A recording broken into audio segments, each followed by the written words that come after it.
Have you ever had an argument with somebody close to you? Have you ever had an argument with somebody where moments later, or hours later, or days later, you think to yourself, oh, I had the perfect thing to say. I should have said this and really stuck it to him and twisted that knife. Well, what if I told you that that was actually the result of low blood sugar? My name is Brian. I've been in the health and fitness industry now for about 20 years. I've been in the Prometabolic world for close to 10. And I'm going to share with you some of my favorite tips and tricks for improving your brain health, your body health, and your mental health. Stick around. Got some fun things to talk about today.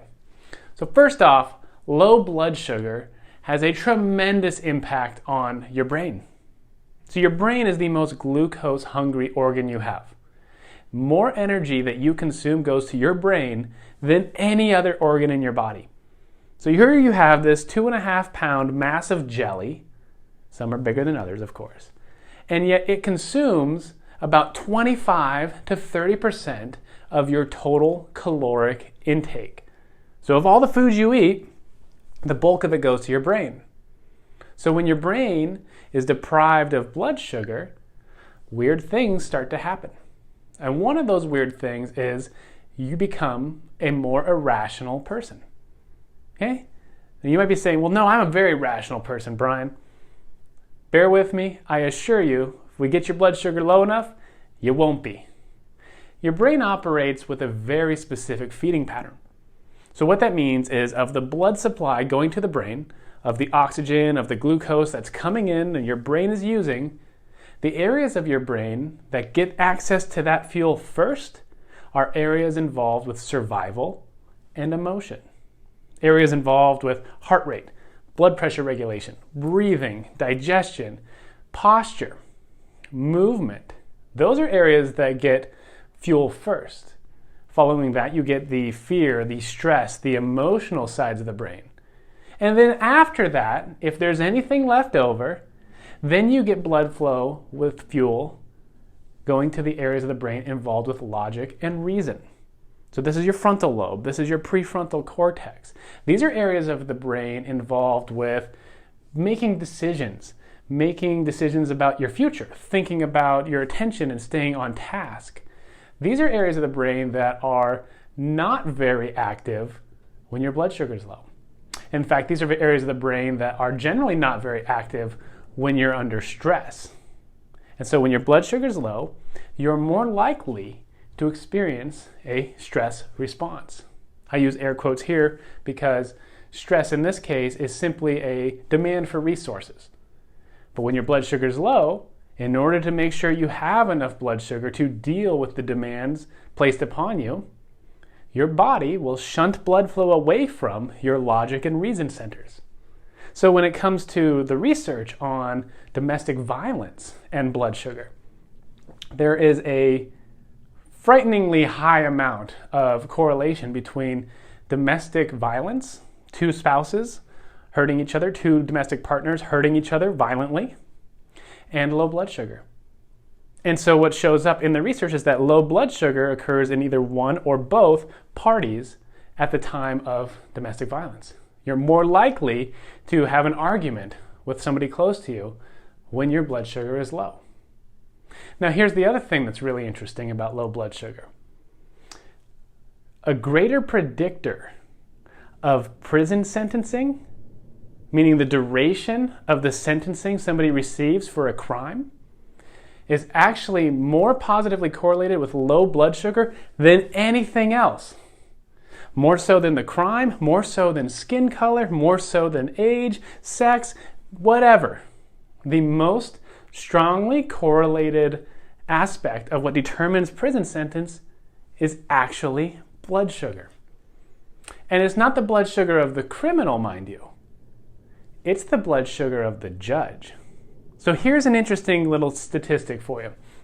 They've done research on this, and they've put together the duration of sentencing and the severity of the sentencing relative to crimes based on the time of day of the court hearing, of the sentencing hearing, relative to when the judge last had a meal break.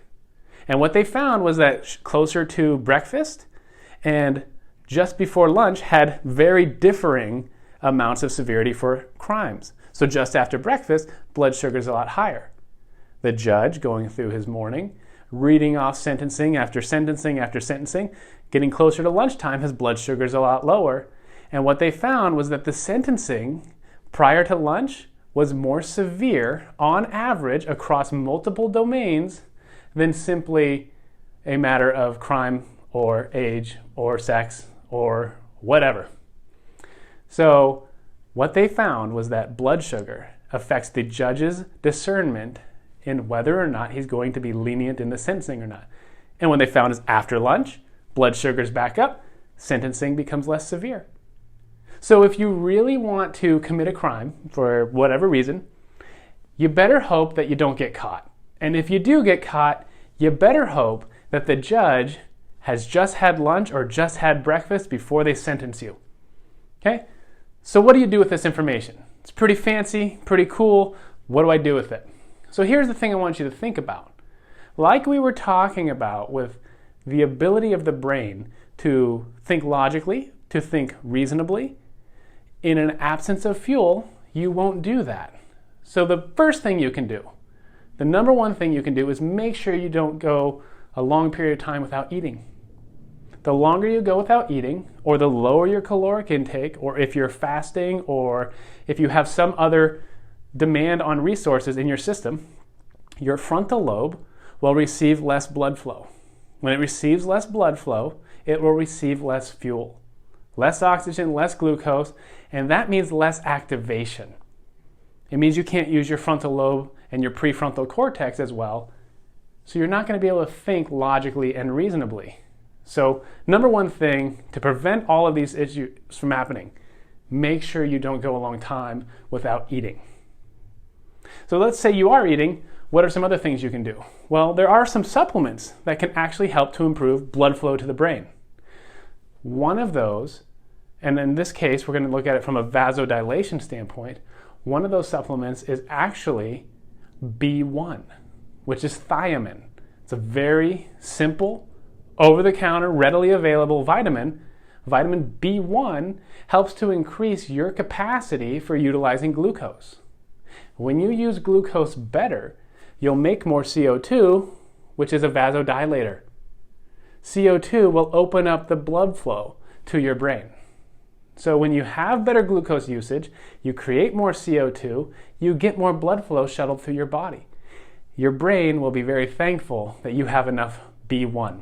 Not only that, because your brain is so glucose hungry, pyruvate dehydrogenase, which is the enzyme that B1 creates, pyruvate dehydrogenase activity decreases in the brain when you become less and less adept at using glucose. So not only do you need it to use glucose, but if you become less and less healthy, your brain function will start to become less and less efficient at using glucose. That's a big deal, because you don't want to go from the person who's calm and controlled to the erratic, crazy person who doesn't know how to control their emotions and is always arguing with everybody and everything is the end of the world, and that's no way to go through life. So making sure you have enough B1 is a tremendously beneficial thing you can do. And there's all sorts of sources of B1. Oat bran is actually a very high source of B1 from a food standpoint. To be honest, sometimes people need a supplement. I've seen that with a lot of people, especially in the pro-metabolic world, when we start pushing the envelope for carbohydrate intake. You start increasing your carbohydrates enough, you're going to increase your pyruvate dehydrogenase demands to the point where you're not going to be able to match it with foods that we tend to want to go towards. A lot of foods that have high B1 levels are foods that can be irritating to people. So we want to find that happy medium, and sometimes you actually need to supplement with it. So in that case, start small, 5-10 milligrams a day, and then see if you can go higher and higher and higher, and if that reaches you into that realm that you feel the best and function the best cognitively at. Okay? The third thing that we're going to talk about as a means to improve your overall frontal lobe function so that you can stay yourself, so that you can stay sane, and this is another supplement to think about, and this is a weird one, Pepsid AC. also known as famotidine. Famotidine is a unique drug. We're going to call it a drug because that's what it is. Over-the-counter availability here in the US. In some countries, it's not available over-the-counter. I have clients that we talk about the benefits of it and they go to look at the store and they can't find it. But it is available over-the-counter here in the US.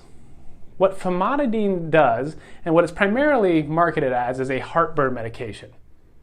But if you don't have heartburn, that doesn't mean that you don't get benefit from it, perhaps. Famotidine is technically a glycogen synthase kinase type 3B inhibitor. It's a mouthful. It's a GSK3B inhibitor. So what that basically means, and we'll spare you all the biochemical namesake of that, anything that's a GSK3B inhibitor helps your liver store more glycogen. Glycogen is the fuel storage type for glucose. So when glucose turns into glycogen, it can get stored in there in your muscles or your liver to be used later on.